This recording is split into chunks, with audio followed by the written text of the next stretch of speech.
ทุกคนตอนนี้เรามายืนอยู่โรงเรียนบ้านตะลุยเมืองกระลืมแขวงเซกอง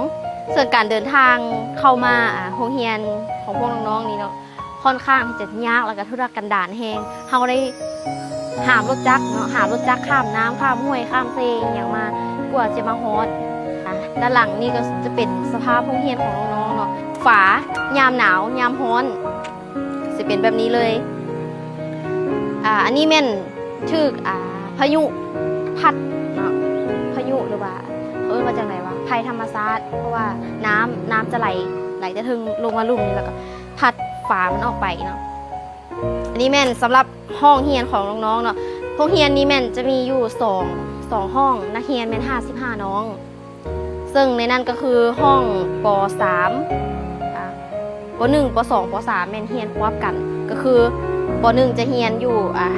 ฝั่งด้านหน้าป .2 ทางข้างป .3 ทางหลังอันนี้แม่น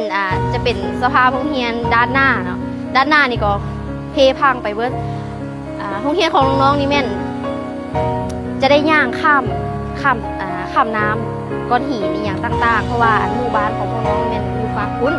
ส่วนโรงเรียนนี้แม่นอยู่โนนภูฟ้าพีจะต้องได้ข้ามน้ำเข้ามา